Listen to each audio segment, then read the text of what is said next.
why I said yes. Maybe I just needed a break from life. Maybe I wanted to prove to myself I wasn't scared of being alone. Either way, I found myself 3 hours from home, on a narrow dirt road, driving deeper into the woods than I'd ever been before. The cabin was supposed to be peaceful, the kind of place where people find themselves. I wasn't lost, but I thought maybe I could use the quiet. The trees thickened the further I drove. Tall pines lined the road on both sides, their branches closing in overhead, turning the late afternoon light into something dim and cold. My phone signal cut out miles back. That was fine. I wanted to disconnect anyway. That was the point. At least that's what I kept telling myself. I pulled up to the cabin just before sunset. It sat in a small clearing, weathered wood with a tin roof, nothing fancy. It looked old but solid, the kind of place where you'd expect to see an old man sitting on the porch with a shotgun. There was nobody, of course, just me. I grabbed my bag from the truck and headed inside. The door creaked when I opened it.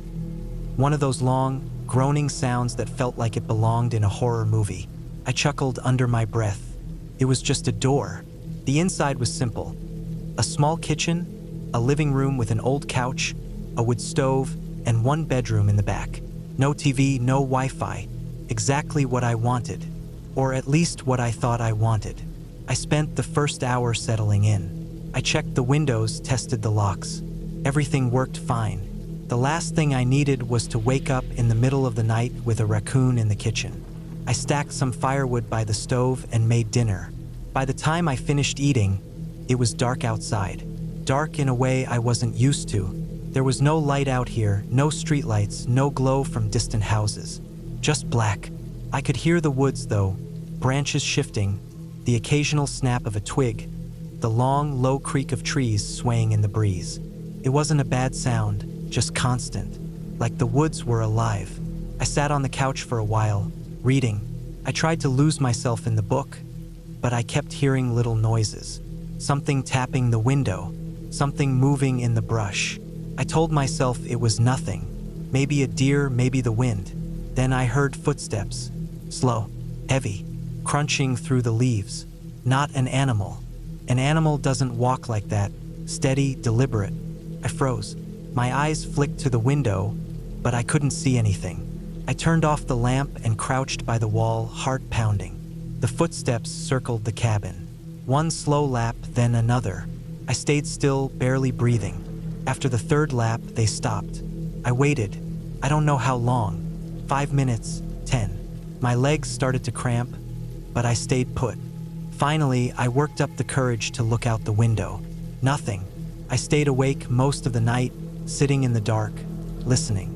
I didn't hear the footsteps again. Maybe it was just my mind playing tricks on me. Maybe I was tired.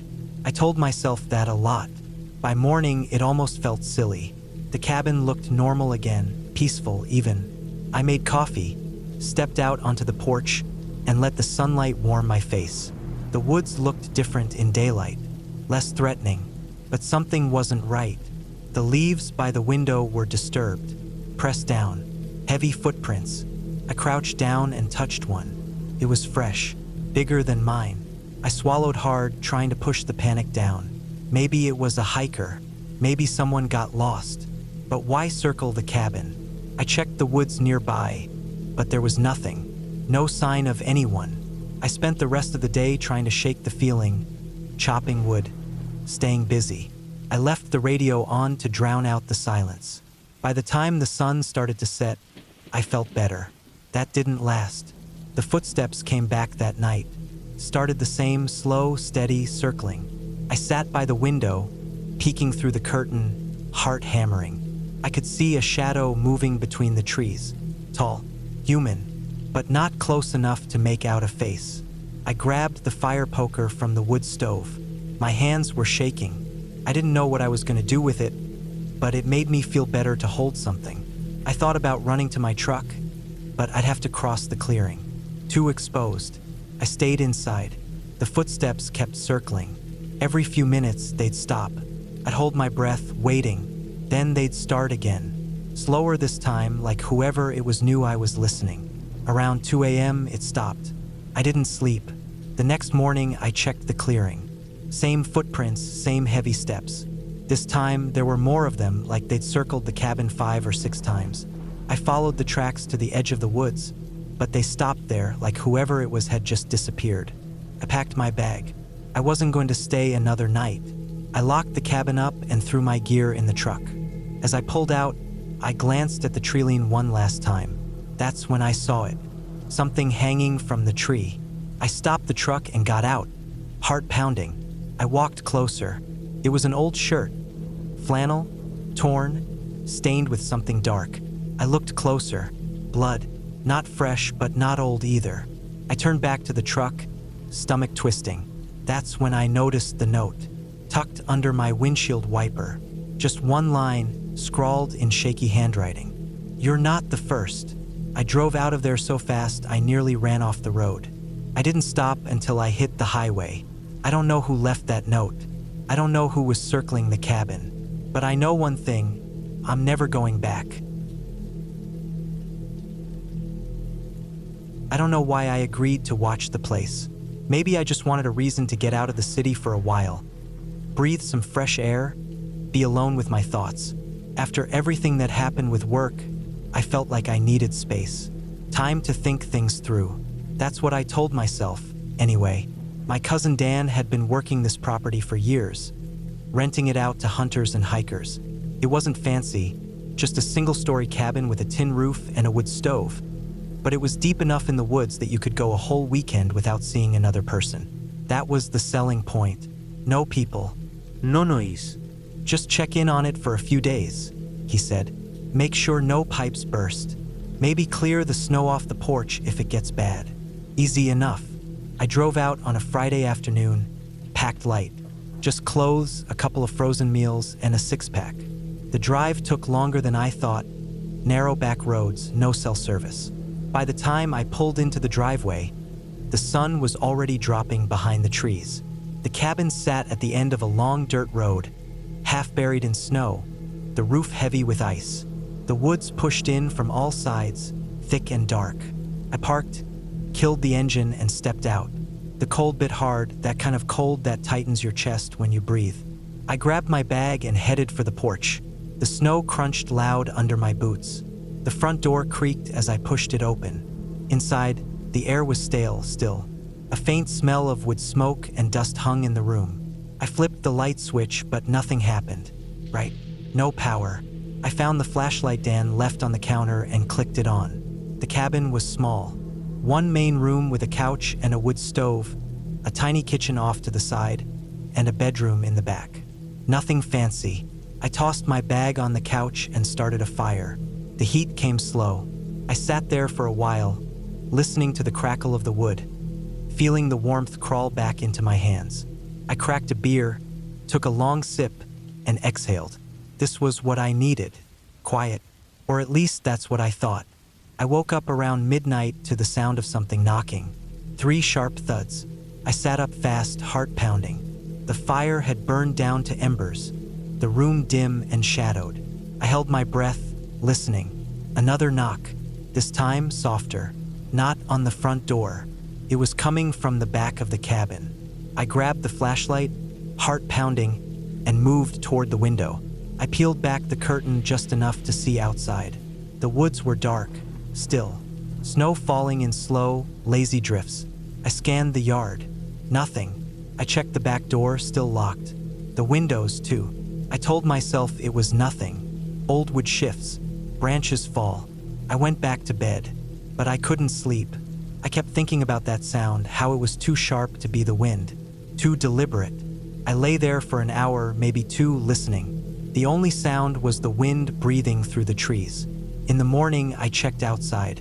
I found tracks in the snow. Not animal tracks. Bootprints.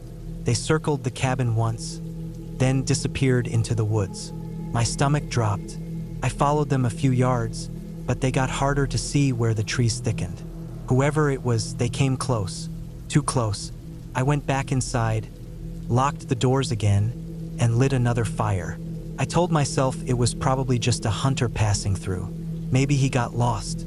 Maybe he was checking to see if anyone was home. But why not knock on the front door? Why circle the cabin? The rest of the day passed slow. I tried reading, watched the fire, checked my phone every 20 minutes even though I knew there was no service. I couldn't shake the feeling that someone was watching me. That night, I stayed up late. I kept the flashlight close, listened to every creak, every shift in the wind. Around 2 in the morning, I heard it again. Footsteps, slow, deliberate. They circled the cabin once, just like before. I held my breath, heart pounding so hard I thought whoever was out there could hear it. The footsteps stopped near the back window. I stared at the glass, half expecting a face to appear, but there was nothing. I didn't sleep. In the morning, I checked again. Same tracks in the snow, fresh. I followed them a little farther this time. They led to the treeline, then looped back toward the cabin. Whoever it was, they were walking in circles. I packed my bag. I was done. I didn't care if Dan gave me shit for bailing early. I wasn't staying another night. But when I got to my car, the tires were slashed. All 4. My breath caught in my chest. I looked around, heart hammering. The woods felt too quiet. I grabbed my phone, still no signal. Of course, I popped the trunk, checked for a spare. /2. I wasn't walking out of here, not in this cold, not with how far the nearest town was. I went back inside, locked the doors again, and tried to think. I checked the fireplace poker, heavy enough to do some damage if it came to that. I grabbed it and sat by the window. I told myself I'd wait for morning, but night came fast. The footsteps started again just after dark. Slow, steady. This time they didn't stop. They circled the cabin over and over, crunching through the snow. I sat there, heart pounding, clutching the poker so tight my hands ached. Then they stopped. Silence. I stood, moving slowly to the window. I pulled the curtain back an inch. Someone was standing at the edge of the trees, tall, still, just standing there watching the cabin. I felt my stomach turn over. My breath caught in my throat. They turned and walked back into the woods. I didn't sleep. I sat by the fire until the sun came up, waiting. When I finally stepped outside, the tracks were still there. They led from the trees to the cabin, and then back again. I grabbed my bag, slung it over my shoulder, and started walking. I didn't care how far it was to town. I wasn't staying another second. When I finally reached the road hours later, a truck pulled over. The driver asked if I needed help.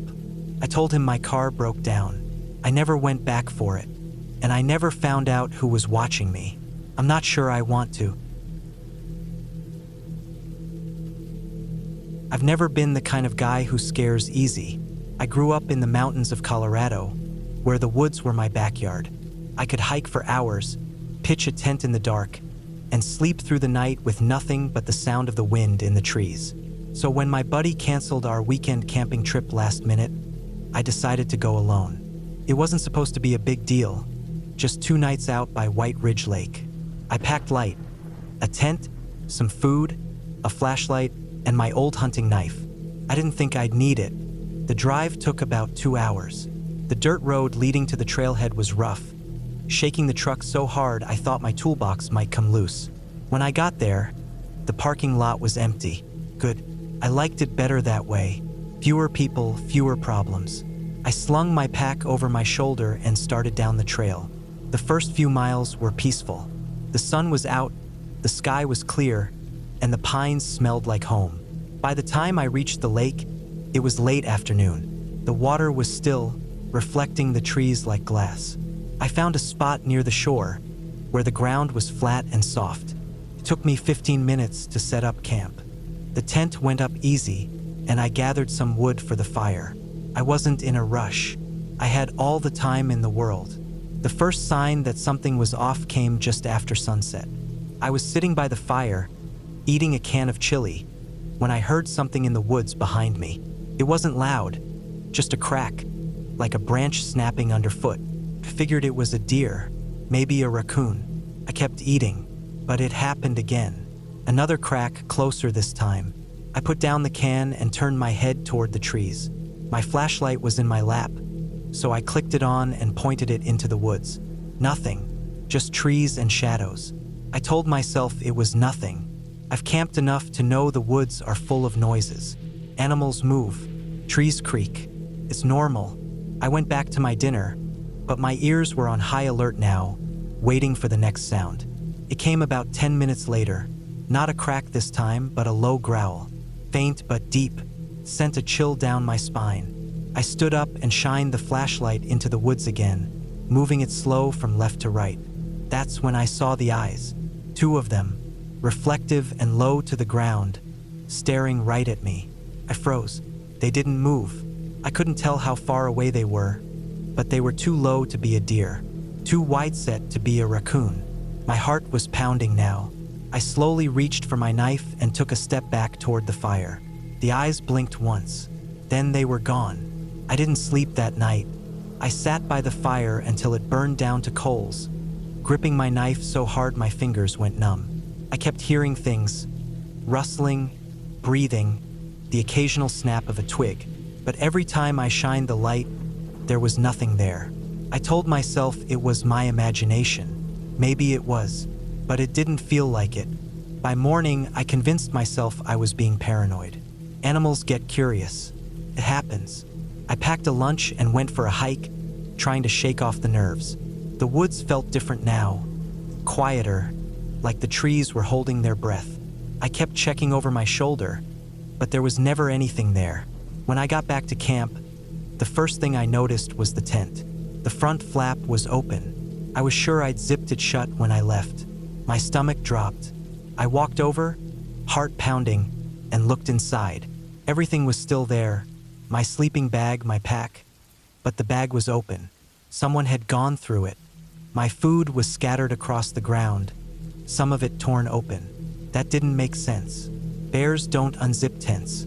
I looked around for tracks, but the ground was dry. Nothing. No footprints. No claw marks.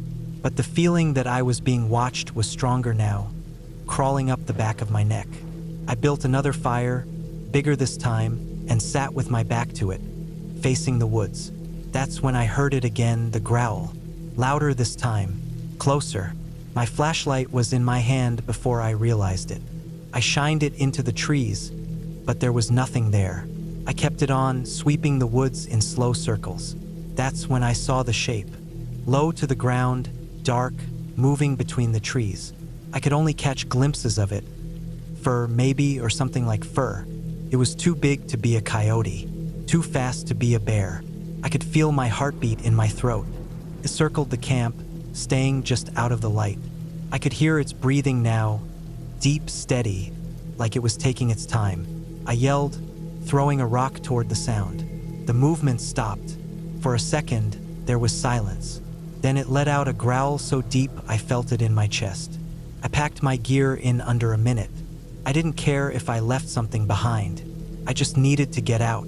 As I slung my pack over my shoulder, I saw it step out from the trees. It looked like a dog, but not like any dog I'd ever seen.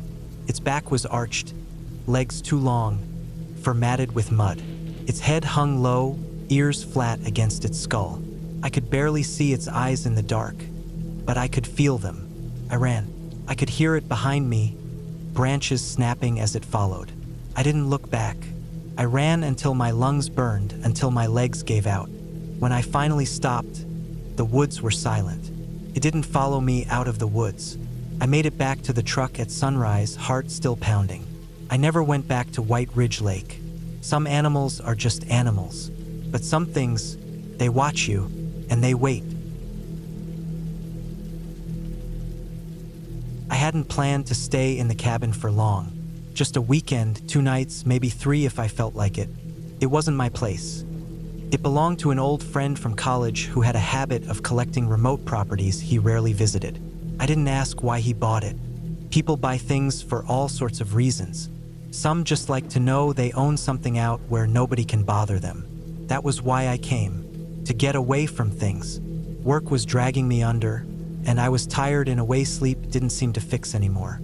I thought a few days in the woods might clear my head. It wasn't my first time doing something like this. I liked the quiet. I liked the way the woods made you feel small, like the things you spent all day worrying about didn't matter so much. The drive out took most of the afternoon. The cabin sat about 30 miles from the nearest town, surrounded by miles of forest with barely more than a dirt road leading in. I pulled up just as the sun was starting to drop behind the trees. It was a small place, one floor, wood-paneled, with a porch that looked like it needed repairs about 5 years ago. I parked, grabbed my bag from the back seat, and headed up the steps. The air smelled cold, sharp with the bite of pine and wet leaves. I could see my breath hanging in front of me. Inside, it was exactly what I expected. Old wooden floors, a fireplace in the corner, a sagging couch that probably came with the place. There were a couple of lights, but I knew I'd be using the wood stove once the sun went down. I dropped my bag by the couch, started a fire, and sat there for a while just watching the flames. I didn't see the dog until later. It was about 11 p.m. when I noticed it. I had just stepped out onto the porch for some air. The fire was still burning inside, throwing long shadows across the yard. The woods stretched out dark and endless beyond the clearing. I was leaning on the porch railing when I saw something move at the edge of the trees, a shape low to the ground. At first, I thought it was a coyote. It was the right size, not too big, not too small. I could just make out the outline of it moving through the shadows. But something about the way it moved didn't sit right. It was too slow, not cautious, not curious, just slow, like it was pacing. I squinted, trying to see better, but it was too dark. It moved back into the trees, and I figured that was that. Wildlife, nothing unusual. I went back inside and tried to forget about it, but I couldn't sleep. I woke up around 2 a.m. for no reason. My chest felt tight, like something had startled me awake, but I didn't know what. The fire had burned down to embers. The room was dark, except for the faint red glow from the stove. I lay there for a minute trying to slow my breathing. That's when I heard it. The sound was soft, a faint shuffling noise, like something moving outside. I sat up and listened. Came again. Footsteps, slow and heavy, circling the cabin. My chest tightened. I got up, moving quietly toward the window. I pulled the curtain back just enough to see outside. The dog was standing in the yard. It was closer now, standing still in the middle of the clearing. My first thought was that it looked wrong. Not sick exactly, but off. Its fur was dark, matted in places like it had been out in the woods for too long. But that wasn't what bothered me.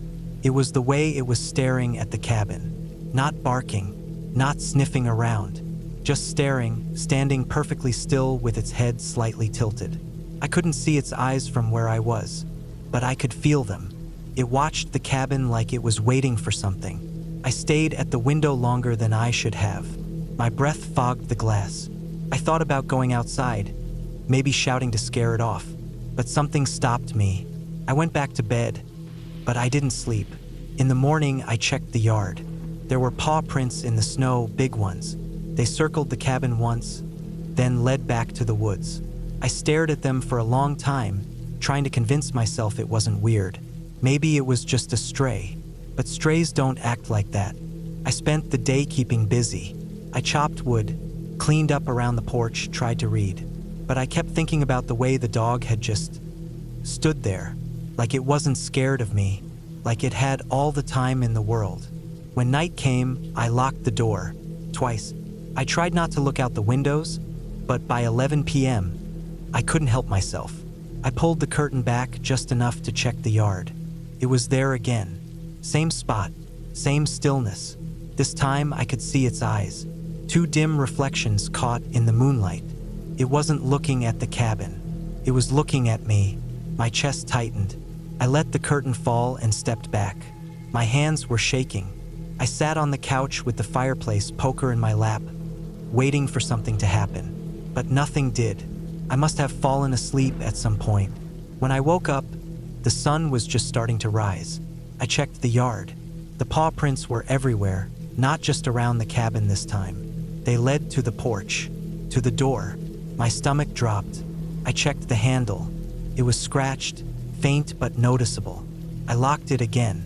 I thought about leaving, but something about that felt worse. Like if I ran, it would follow me. Like this was its place and I was the one trespassing. That night, I didn't bother pretending to sleep.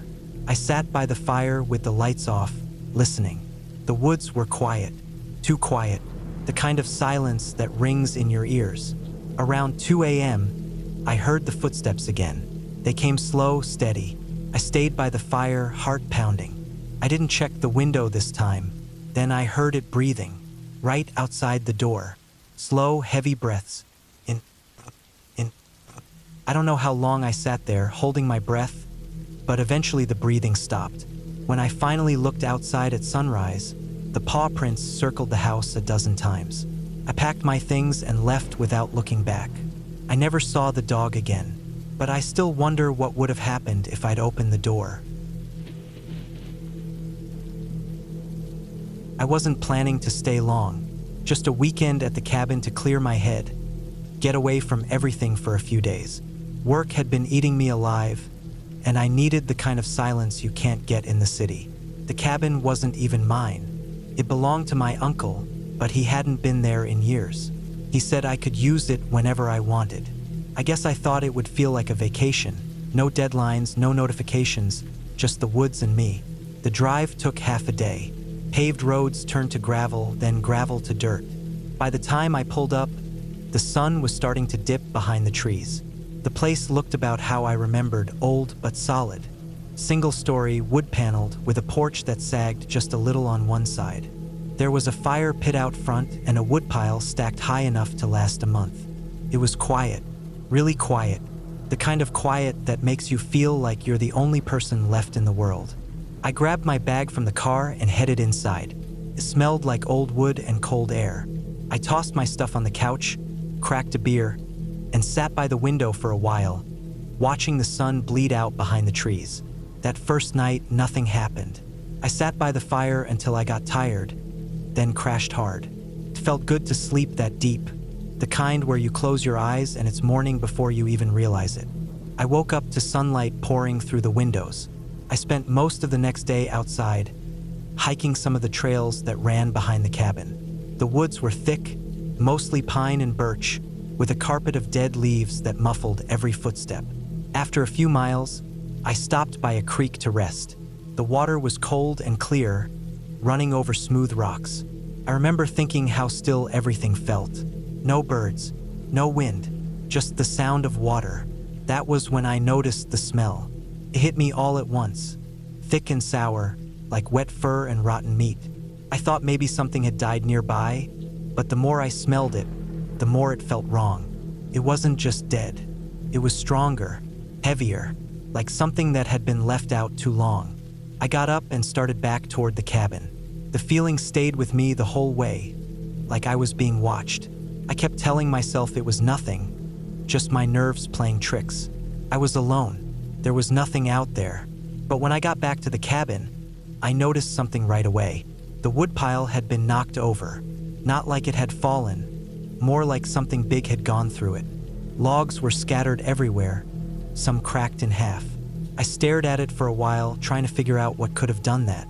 A bear, maybe, but there were no claw marks, no tracks, just the mess. I stacked the wood back up and tried not to think about it. That night, I barely slept. I kept hearing things, twigs snapping outside, heavy footsteps moving through the brush. Every time I got up to check the window, I didn't see anything, just the dark. Around 3 a.m., I heard something breathing. It was close, just outside the window. I didn't move. My chest felt tight, and I could barely breathe. The sound was low and heavy, slow, steady breaths. I stayed there for what felt like forever, staring at the wall, too afraid to look. When I finally got the courage to check, there was nothing there. In the morning, I found tracks. They weren't like anything I'd ever seen. Bigger than a wolf's, with long, deep impressions in the dirt, almost like a paw, but longer, wider. There were claws too thick and deep enough to gouge the earth. I told myself it had to be a bear, a weird bear, maybe with a limp, but deep down, I didn't believe it. I went for a drive that day, just to get away for a bit. I ended up in town, asked a guy at the gas station if they'd seen any big animals around. He just shrugged, said there were black bears sometimes, but nothing too serious. I wanted to believe him. When I got back to the cabin, the first thing I noticed was the smell. The same thick, rotten smell I'd caught by the creek. It was stronger this time, hanging in the air like smoke. And the woodpile was scattered again. That night, I sat by the fire with the lights off, trying to convince myself I was overreacting. But around midnight, I heard it again. Footsteps, heavy, slow. They circled the cabin once, then stopped by the porch. I sat there, heart pounding so loud I could barely hear anything else. Then something scratched at the door. Not hard, just a slow, deliberate scrape, like it wanted to see what I would do. I didn't move. I stayed there until the sun came up, clutching the fire poker in my lap. In the morning, there were claw marks on the door, deep ones. I packed my things and decided to leave. I didn't care if I looked stupid. Whatever was out there wasn't normal, and I wasn't going to stick around to find out what it wanted. As I loaded my bag into the trunk, I glanced back at the woods one last time. Something was standing at the edge of the trees. It was tall, taller than any animal I'd ever seen, standing on two legs with broad shoulders and long arms that hung too low. His fur was dark, matted. His face, it looked like a dog, but not really. The snout was too long. The eyes were too close together. It watched me the way a predator watches something it hasn't decided whether to kill yet. I got in the car and left. I didn't look back. I don't know what I saw that day. I'm not even sure I want to know. But sometimes, late at night, I still think about it, and I wonder if it ever stopped watching. It was meant to be a simple getaway. I had been working nonstop for months, barely finding time to breathe, and when the opportunity came to take a break, I jumped at it. A small, secluded cabin in the mountains, just what I needed to get away from everything. I had rented it online, a little off the beaten path, but that was exactly why it seemed perfect. No distractions, no noise, just peace and quiet. The drive up was a bit longer than I expected. The road narrowed the higher I went, twisting around the cliffs like a snake with no end. As I got farther from civilization, I couldn't help but feel a growing sense of unease. It wasn't like I was lost or anything. I checked the directions over and over, but something about the isolation began to gnaw at me. The trees were dense, the kind that blocked out the sun, even at midday. The kind that made the shadows feel deeper, like they were waiting for something. When I finally pulled into the cabin's driveway, the first thing I noticed was how quiet it was. It wasn't just the lack of traffic or people. It was the kind of silence that felt unnatural. It pressed against your ears, a weight that made you feel small and insignificant. The cabin itself was old, wooden, with a small porch and a stone chimney that seemed to have been abandoned for years. A single window on the front flickered with some reflection that I couldn't quite make out, but I didn't think much of it. Maybe the place had just been poorly maintained. I grabbed my bags and walked up the wooden steps, noticing how the porch creaked beneath my weight. It wasn't a loud sound, just a subtle groan that echoed in the stillness. I reached for the key under the mat, unlocked the door, and stepped inside. The interior was much the same as the outside, worn, weathered, but functional. It had a certain charm to it in a rustic, out-of-place sort of way. There was a small fireplace, a couple of old chairs, and a table with mismatched chairs surrounding it. The kitchen was minimal, the countertops cluttered with dusty jars and unused appliances. A slight mustiness hung in the air, like the cabin hadn't been aired out in ages. The first night wasn't anything out of the ordinary. I made myself a simple dinner and settled in by the fire, reading a book I had brought along. The wind howled outside, and the trees swayed, casting shadows across the walls of the cabin. I tried not to let my mind wander too much, but the isolation and the strange quiet started to get to me. I felt the weight of the place, like it was holding its breath, waiting for something. Still, I shrugged it off as the paranoia of being alone in the middle of nowhere. I went to bed early, eager to escape the strange sense of unease that clung to me. The room was cold, but the blankets were warm enough to keep me comfortable. I shut my eyes, and for the first time in a long while, I felt like I could actually sleep without the constant hum of city noise in the background. But sleep didn't come easily. I tossed and turned, The sheets tangled around my legs as the wind outside picked up. It felt like the cabin was groaning under the pressure of the storm, and I couldn't shake the feeling that something was watching me. I tried to ignore it, blaming it on my overactive imagination. Still, every so often, I would wake up to the sound of something moving, scratching, tapping like a branch brushing against the window. The next morning, I woke to the smell of fresh pine in the air. The storm had passed, and the sun was shining through the trees, casting long, eerie shadows across the cabin's porch. I stretched, trying to shake off the lingering feeling of discomfort from the night before. I told myself I was just adjusting to the silence, to the isolation. Nothing more. But the day didn't make things any better. As I stepped outside to get some fresh air, I noticed something strange about the cabin's surroundings. The ground around the porch was overgrown with weeds and wildflowers, but there were distinct, well-worn paths in the grass as if someone or something had been walking around the cabin recently. I frowned. It didn't make sense. I hadn't seen another car since I arrived, and the cabin was supposed to be isolated. Yet, the paths looked too deliberate, too well-maintained to be random. I spent the rest of the day exploring the area, trying to push the weirdness out of my mind. The mountain trails were beautiful, and I took in the fresh air, hoping it would clear my head. I came across a small creek and sat by it for a while, watching the water flow over the rocks. For a brief moment, I felt at peace. But as I made my way back to the cabin, the sense of unease returned. The paths around the cabin were more distinct than before, and they seemed to circle around the entire place. Someone, I thought, had been walking around the cabin while I was out. The thought sent a shiver down my spine. That night, I couldn't shake the feeling that I wasn't alone. The noises outside the cabin had returned. The scraping of branches against the window, the distant crunch of footsteps on the gravel. But there was something different this time. It wasn't just the wind. It wasn't the trees. It felt deliberate. I decided to stay inside, locking all the doors and windows. I kept the lights on, hoping the brightness would ward off whatever was out there. But no matter how tightly I shut the curtains, I couldn't escape the feeling that I was being watched. I didn't sleep well that night. The sound of footsteps outside my window kept me on edge, the rhythmic pace of them making my heart race. Every so often, I would hear a soft tapping against the glass, like someone or something was trying to get my attention. By the time morning arrived, I was exhausted. I didn't want to leave the cabin, but the thought of staying another night in that place, with the unknown presence lurking outside, was too much. I packed my bags quickly, my hands shaking as I shoved clothes into my backpack. I just wanted to get out of there, but something stopped me. The door, which had been securely locked the night before, was now slightly ajar. I froze, staring at the crack between the door and the frame. There was no way I had left it like that. I had checked the locks before I went to bed.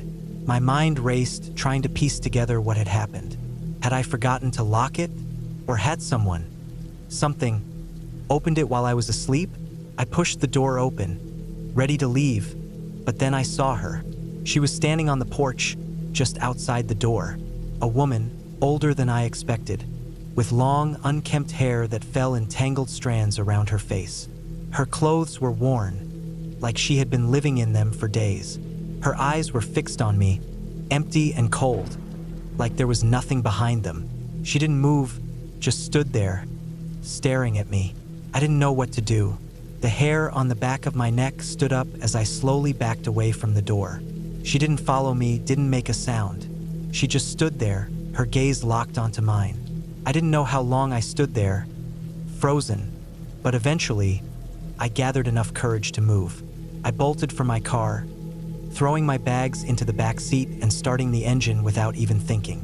The tires squealed as I peeled out of the driveway, never once looking back. As I drove away, I realized something. I never saw the woman leave. I never saw her walk away from the cabin. I never saw her enter the woods or disappear into the distance. The only thing I knew for certain was that I wasn't going back. I'd never been so terrified in my life. That night, I found a small motel to stay in. I slept with the lights on and the door locked, and for the first time in days, I felt safe. But every time I closed my eyes, I saw her face.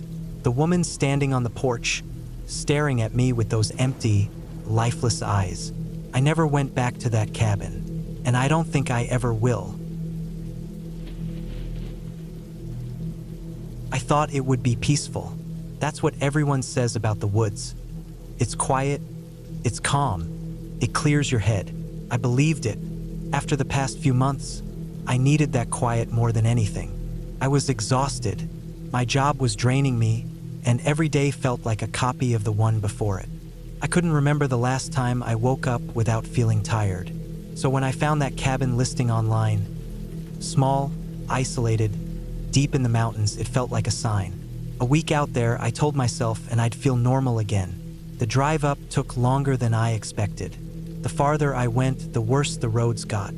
It wasn't paved, just gravel and dirt, and every bump rattled through the car. The trees closed in on both sides of the road, thick and dark, blocking most of the sunlight. By the time I got to the cabin, the sun was hanging low, and the whole place had this dim, gray look to it. The cabin was older than it looked in the pictures. The wood was weathered and dry, the kind that creaks no matter how careful you step. The porch sagged a little in the middle, and there were marks on the wood, long scratches running across the floorboards. I told myself it was from animals.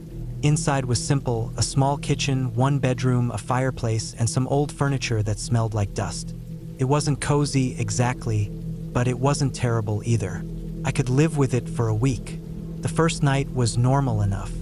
I made something to eat, sat by the fire for a while, and tried to read, but I couldn't focus. It was too quiet.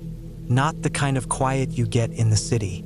This was heavy quiet, where you can hear the walls creak and your own breathing feels loud. I figured I just needed to adjust. I went to bed early.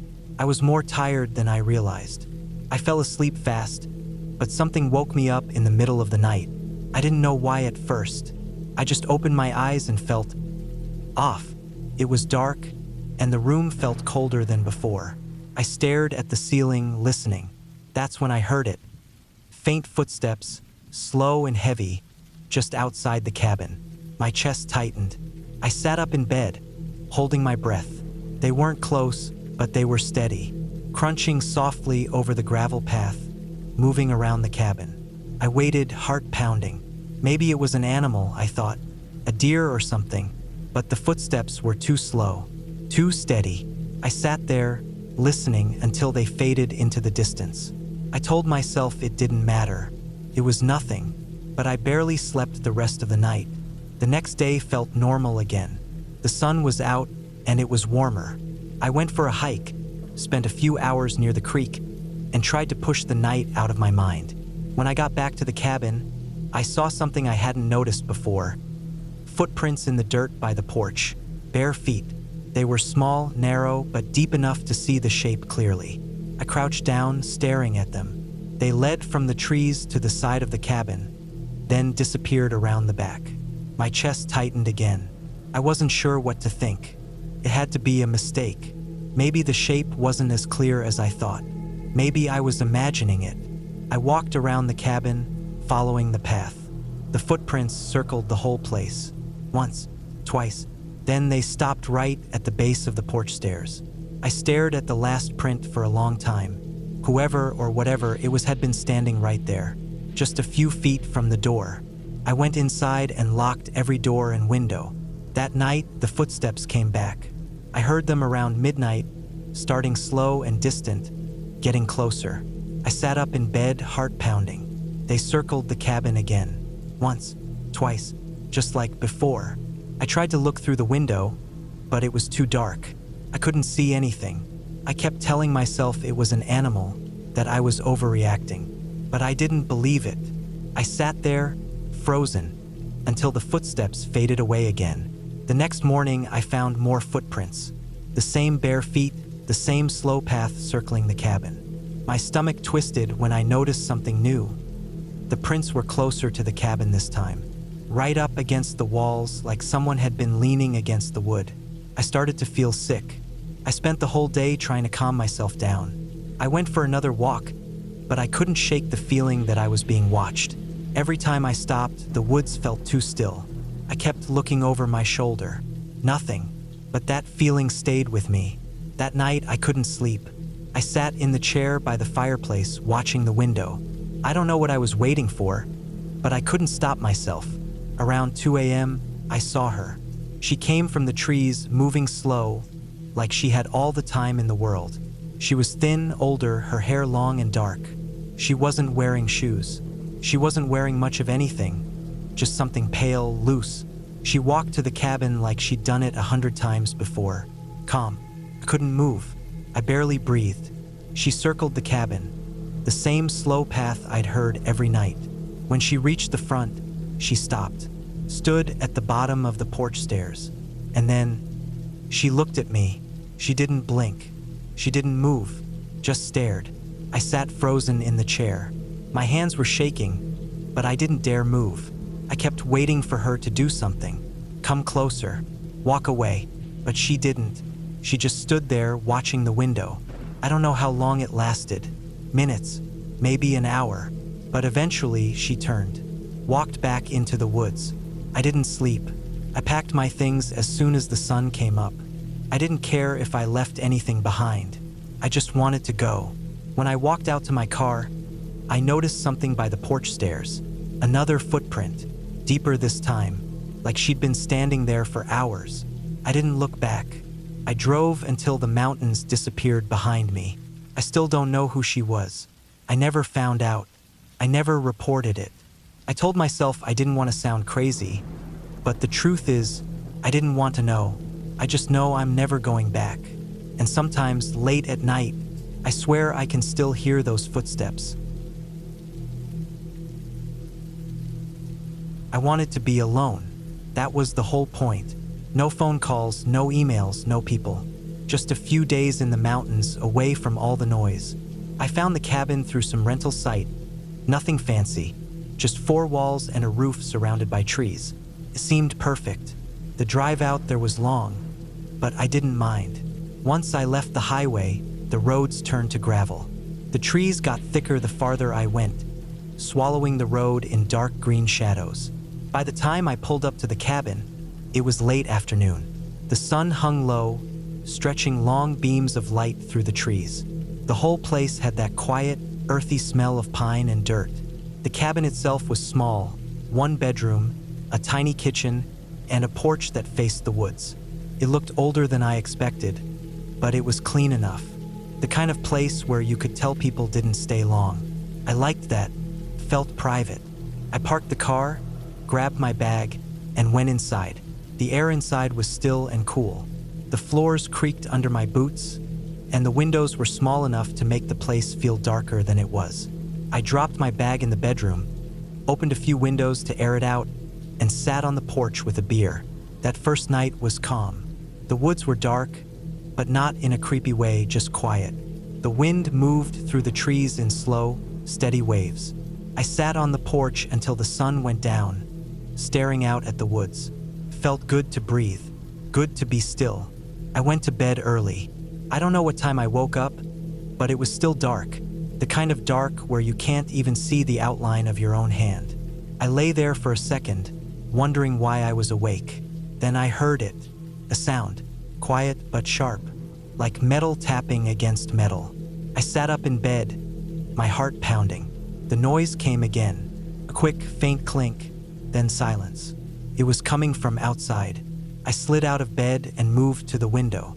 My hands were shaking a little, but I told myself it was nothing. Maybe the wind knocking something over. I stared out into the dark, but I couldn't see anything. I stood there for a while, waiting. The night was so quiet I could hear my own breathing. Then, just as I was about to move away, the noise came again. Tap, tap, tap, slow, rhythmic, close. I grabbed the flashlight I'd left on the kitchen counter and crept to the front door. My mouth was dry, and I could hear my heartbeat in my ears. I opened the door just enough to shine the light out onto the porch.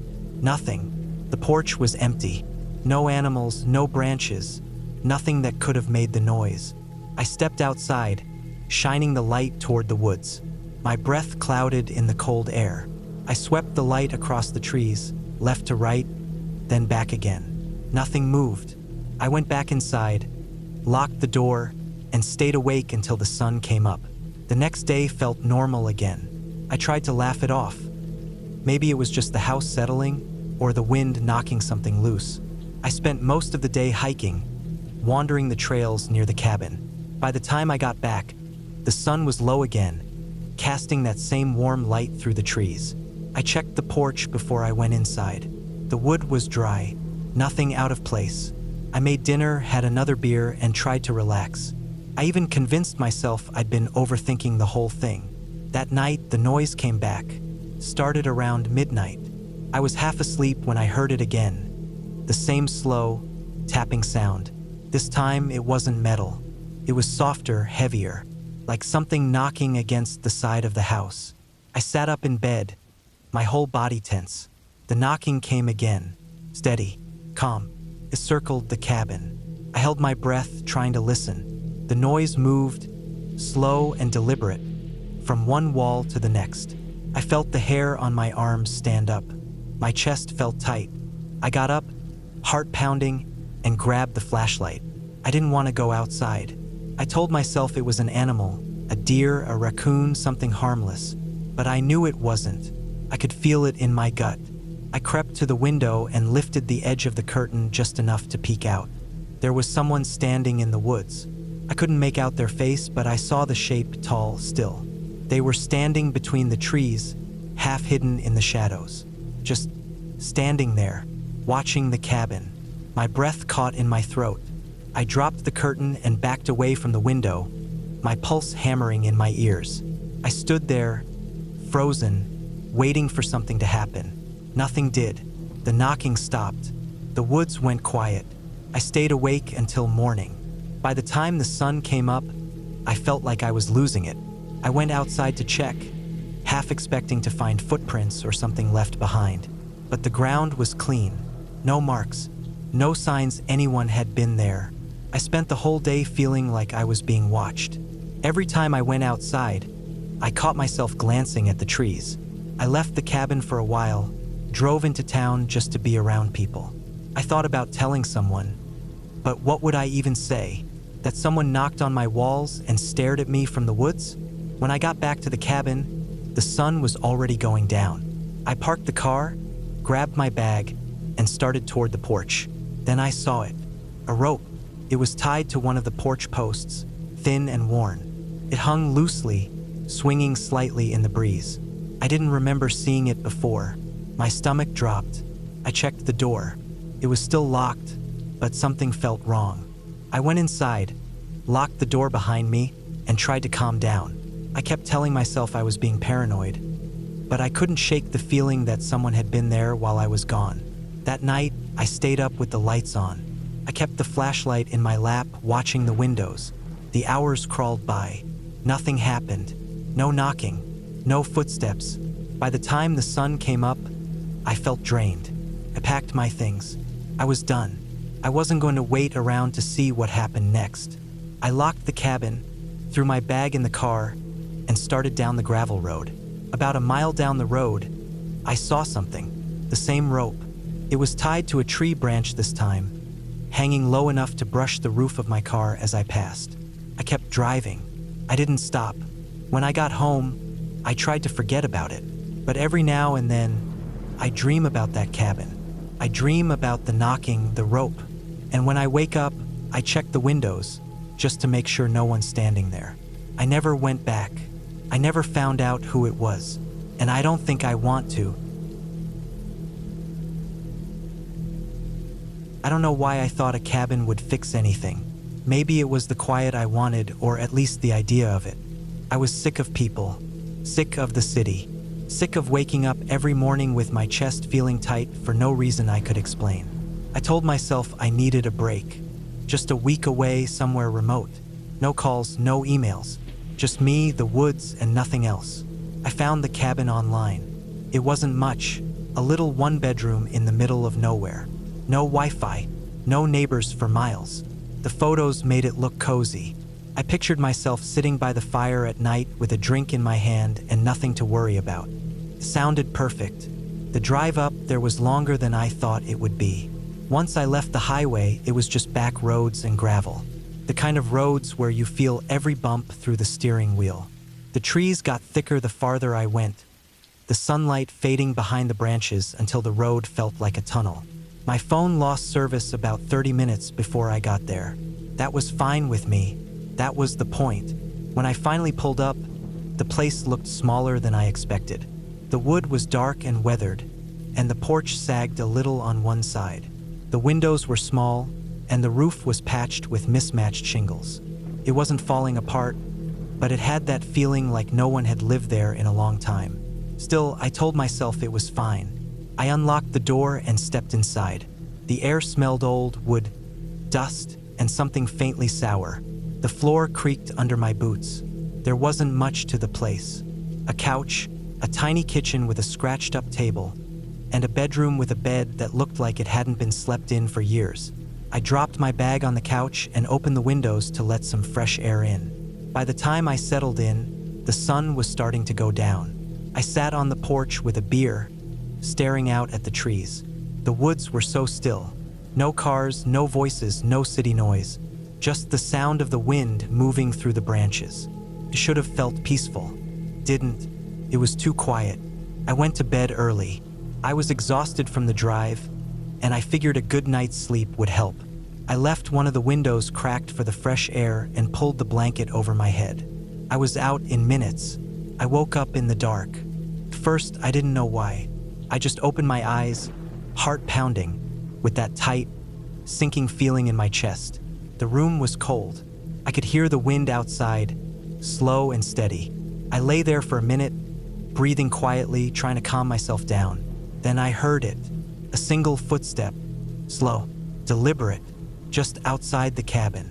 I froze. My hands clenched the blanket, and I held my breath. I told myself it was an animal. A deer, maybe, but I knew it wasn't. I could feel it. Another step, then another. The sound was heavy, calm. It circled the cabin, slow and steady, crunching over the gravel path. I sat up slowly, my heart pounding so hard I could hear it in my ears. I moved to the window and peeked out through the edge of the curtain. It was too dark to see anything, just trees and shadows. The footsteps kept going. I waited. I don't know how long. Eventually, the sound faded. I sat there for hours, my whole body tense, until the sun started to rise. When I finally got the nerve to go outside, the ground was wet with morning dew, but there were footprints, bare feet, small. They circled the entire cabin. I tried to tell myself it didn't matter. Maybe someone was messing with me. Maybe it was some local kid playing a prank. I shook it off, but it stuck with me. That feeling, the way the footsteps had been so slow, so patient. I spent the day hiking, trying to get my head right. The trails were empty. The whole time, I couldn't shake the feeling I was being watched. Every time I stopped to catch my breath, the woods felt too still, like the air was holding its breath. When I got back to the cabin, the sun was going down again. I checked the porch. The footprints from last night were gone, washed away by the morning dew. But there was something new. A small, folded piece of paper tucked under a rock on the steps. Picked it up and opened it. It was blank. My hands started shaking. I told myself it was nothing. Maybe it was left there by someone before me. Maybe I just hadn't noticed it. I put the paper in my pocket, went inside, and locked the door. That night, I barely slept. I stayed on the couch with the lights on, the flashlight in my lap. Every time I started to nod off, I'd hear something. A creak, a rustle, a faint tapping against the window. At some point, I must have fallen asleep. When I woke up, the flashlight was on the floor, the battery's dead, and the front door was unlocked. I stared at the door for a long time. My whole body felt cold. I swore I had locked it. I was sure of it.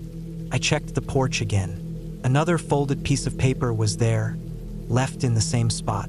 This time, there was something written on it. "Why did you lock the door?" I packed my bag in 5 minutes flat. I didn't care about the rest of my stuff. I just wanted to get out. I threw everything in the car and started down the gravel road. The whole time, I kept checking the rearview mirror. About a mile down the road, I saw something hanging from a tree branch. It was my cabin key. I didn't stop. I didn't slow down. I kept driving until I was back on the highway, and I didn't look back. I don't know who was out there. I don't know how they got in. I don't think I want to know. I never went back to that cabin. I never reported it. And sometimes, late at night when I'm lying in bed, I still hear the footsteps.